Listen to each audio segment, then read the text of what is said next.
first family reunion. I've been at since I was in high school. I think we all got kind of caught up in this whole discussion about the history detectives, and that's when I got to talk to Joy and reconnected with other members of the family, and that was great to be involved with. It was also great to get back down here. Just a little story for you. My father passed away when I was in high school. I was a senior in high school in 1982.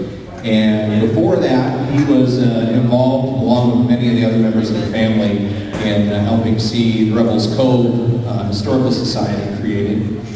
We were here at that first family reunion 30 years ago. And like other members of the family, he was interested in the genealogy of the family. And one of the things I remember as a kid growing up was he always wanted to get his hands on that book that his great-grandma wrote. And he searched far and wide. He was an avid reader, went to bookstores all over eastern Iowa where I grew up and never had much luck finding that book. Later on, when I was living in Iowa City, my wife and I stopped at a bookseller in Iowa City, and I said, "Hey, I'm looking for this book. It's called Crimes of the Civil War. It was written by my great-great-grandpa. Ever heard of it?" He said, "No, I never heard of it," but he wrote it down on a note card. He said, "I'll call you if I ever find it." Well, about 4 years later, this would have been about 1990, we got a call from this guy. Completely forgot about this conversation. "Oh, I got your book." So, and I had read the book because there's a copy at the State Historical Library in Iowa City. So I went over and I got the book. And so, even though my dad didn't get to see me have it, I've had this book in my possession now since about 1990, so about 20 years. It's been in a couple of Ziploc bags, which is not the best place for a 100-plus-year-old book to be. So when we had the conversation, and I caught up with Joy after we got horned into a radio interview together one day after the History Detectives, I said to Joy, you know, it doesn't make a lot of sense for me to continue to have this book sitting in a big Ziploc bag in my closet. And Joy informed me that the library at Iowa Wesleyan does not have a copy of the book.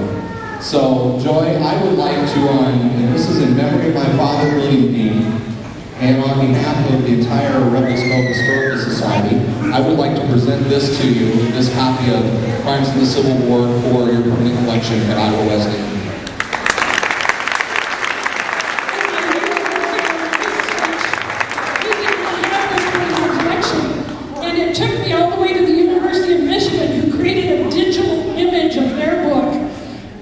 So I could have one of his copies to work with for the History Detectives. So it's very exciting that we will add this to the collection of books that Henry Clay Dean first gave to Iowa Wesleyan College. And I also want to let Joy know, in addition to the book, it came with some little bookmarks here. There were calendar pages from various years in the 1880s and 1890s. This one is talking about Scott's emulsion will positively cure consumption in its early stages. So we've got a cancer cure right there. So congratulations, Joy. I hope you guys welcome your collection, and it's my joy to give it to you. Thank you.